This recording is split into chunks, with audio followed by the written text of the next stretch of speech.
May 2nd, 1968. West of Loc Ninh, South Vietnam, near the Cambodian border. A radio crackles at a small forward base. Through the static, a voice is calling for extraction. You're a Special Forces Staff Sergeant. 12 men are trapped in that jungle. 3 of them are American Green Berets. They are men from your own detachment. 2 helicopters have already tried to reach them. Both came back shot full of holes, carrying wounded crewmen. And not one man from the team. Nobody orders you to go. You are not on the flight roster. You could stand by that radio and wait, and no one would ever blame you. 3 years ago, a landmine tore through your body. Doctors told you that you would never walk again. You know exactly what this war costs. You have already paid it once. Now a 3rd helicopter is spinning up. If you get on it, you will be dropping into hundreds of enemy soldiers. No rifle, just a knife and a medical bag. Do you get on the helicopter, or do you stay by the radio, where no one will ever call you a coward? If you were there right now, what would you do? Today, we meet a man who crossed himself, ran to that helicopter, and jumped. Sergeant Roy Benavidez. 6 hours in hell, 37 wounds, 8 men carried out alive. For that day, he would receive the Medal of Honor, America's highest military decoration. But it took 13 years to reach him. This is the story of a man who refused to stay down and how his country almost forgot him. Let's find out. Before we begin, take a second to hit like and subscribe. 1935, Linden, Texas. A boy is born in a farming settlement outside Cuero. Raul Perez Benavidez. Everyone calls him Roy. His father is a Mexican-American farmer. His mother is of Yaqui descent. When Roy is 2 years old, tuberculosis takes his father. 5 years later, the same disease takes his mother. He is 7 years old, and he is an orphan. An uncle in El Campo takes in Roy and his younger brother. The house is already full. 8 cousins under one roof. 2 more mouths to feed. Roy works the fields. Cotton in Texas. Sugar beets in Colorado. The family follows the harvest, and school comes second. In town, he shines shoes at the bus station. Some diners will not serve him. Some voices tell him to go back where he came from. He is exactly where he came from. He is a Texan. At 15, he drops out of school. Not because he wants to, because the family needs what his hands can earn. 1952. 17 years old, he joins the Texas National Guard. 3 years later, he transfers to the regular army. For a poor orphan from El Campo, the uniform is a door, and Roy walks through it. He is not the tallest man in any formation, and nothing comes easy. He simply outworks everyone in the room. In 1959, he earns his airborne wings and joins the 82nd Airborne Division at Fort Bragg. That same year, he marries Hilaria Coy. He calls her Lala. At Fort Bragg, he sees men wearing a different kind of hat. Green Berets, Special Forces, quiet professionals who go where no one else goes. He decides that one day he will be one of them. 1965, Vietnam. Roy deploys as a military advisor. One day on patrol, his boot comes down on a landmine. He wakes up at Fort Sam Houston, Texas. His spine is damaged. His legs will not answer him. The doctors are direct. He will never walk again. The army begins the paperwork for his medical discharge. Night after night, when the ward goes dark, Roy slips out of his bed. He crawls to the wall on his elbows and his chin. He sets his back against it and pushes himself up. He falls. He crawls back. He tries again. Pain like fire, and months of it. First standing, then 1 step, then 2. Who, in July 1966, more than a year after the mine, Roy Benavidez walks out of that hospital on his own feet. His wife is at his side, and instead of going home, he asks the army for more. He completes Special Forces training. The orphan from El Campo puts on the green beret. January 1968. Vietnam. His second tour. His back still aches from the mine. He goes anyway. Detachment B-56, 5th Special Forces Group. Their war is quiet, and it is secret. Small reconnaissance teams, deep in enemy territory, watching roads the maps pretend are empty. May 2nd, 1968. Morning. A 12-man team is inserted by helicopter into dense jungle west of Loc Ninh, near the Cambodian border. 3 American Green Berets, 9 Montagnard tribesmen. Their mission is intelligence, confirm the enemy activity moving through the area. And the area is crawling with North Vietnamese soldiers. The team is discovered. An enemy battalion, hundreds of soldiers, begins closing around 12 men. The team leader radios for emergency extraction. Helicopters go in. The ground fire is so heavy they cannot touch down. They limp back to base, riddled with holes, carrying their own wounded. And not one man from the team. At the forward base, Roy Benavidez stands by the radio. He hears the voices of men he knows.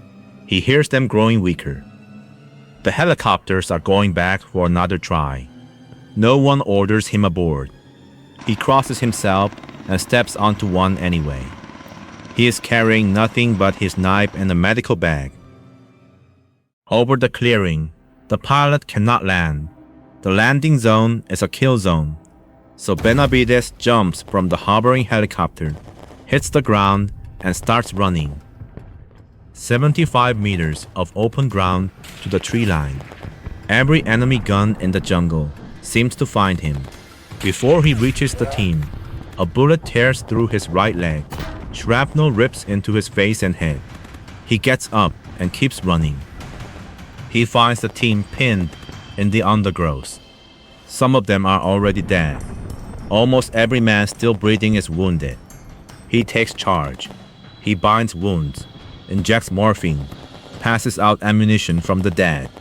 Then he drags and carries the wounded toward the clearing, man by man, and waves the helicopter in. He is hit again doing it.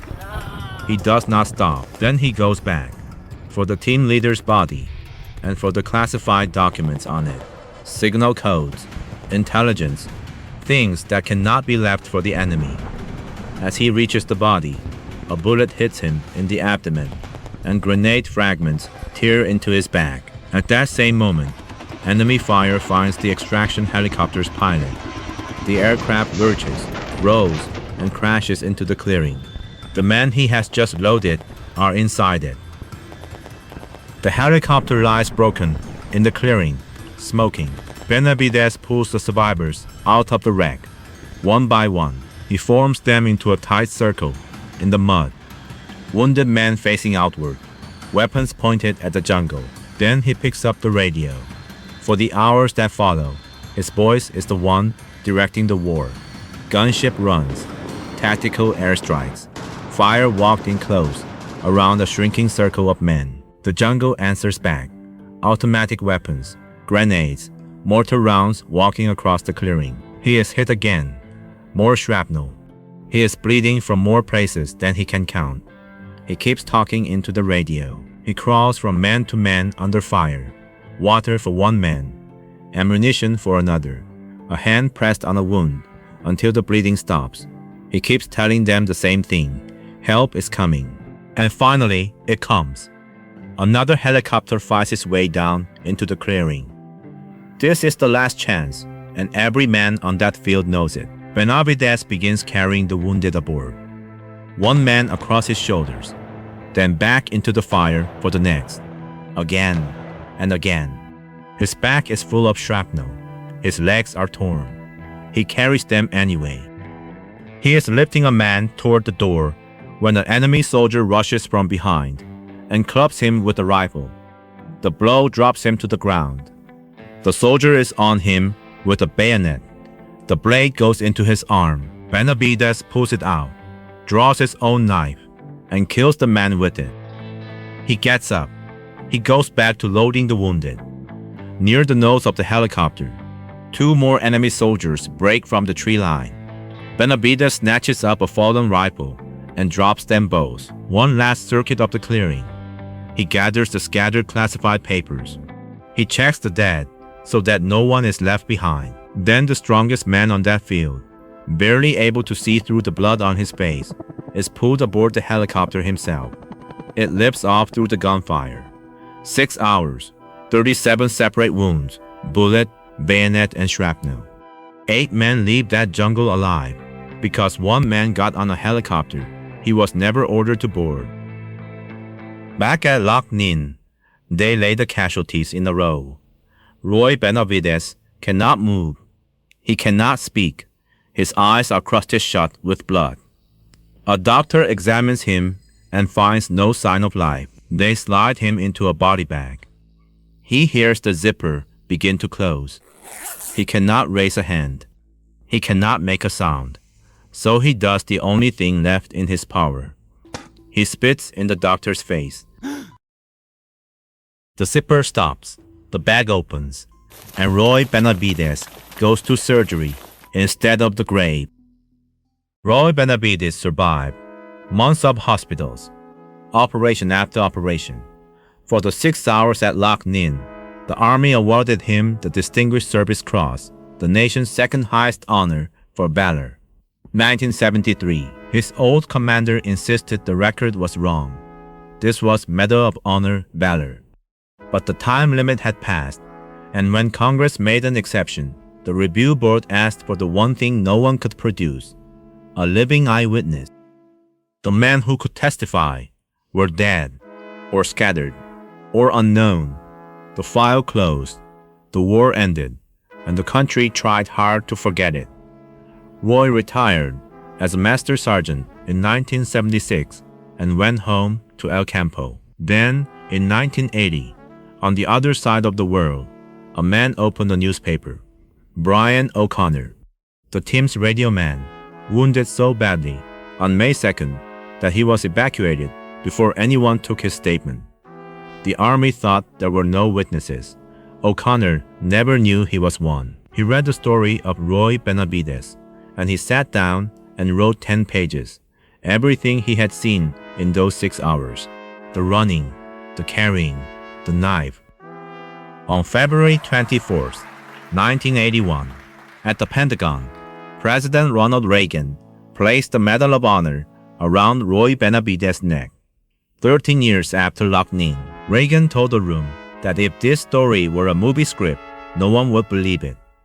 Roy spent the rest of his life talking to young people, schools, gyms, auditoriums, all over America. His message never changed. Get your education. It is the one thing no one can ever take from you. And never ever quit. He died on November 29, 1998, at Brooke Army Medical Center. He was 63. They buried him at Fort Sam Houston National Cemetery, on the grounds of the same post where doctors once told him he would never walk again. Master Sergeant Roy Benavidez. He was told to stay down, and he stood up, and he became a hero. Most of us will never hear a rescue call crackle through a radio, but every one of us knows that moment. Someone needs help. No one has called our name, and staying where we are would be so easy to explain. So, one more time. The helicopter is spinning up. Nobody ordered you aboard. If you were there right now, what would you do? This concludes this episode. Thank you for watching Forgotten Valor. Next, we'll meet a tank commander who fought for a country that made him sit in the back of the bus. A man who refused evacuation twice, fought on for 3 days with a leg the medics said would kill him, and waited more than 50 years for his nation to finally say his name. Please like, subscribe, and turn on notifications to support us. Thank you. Their stories were nearly lost. Subscribe so they are never forgotten.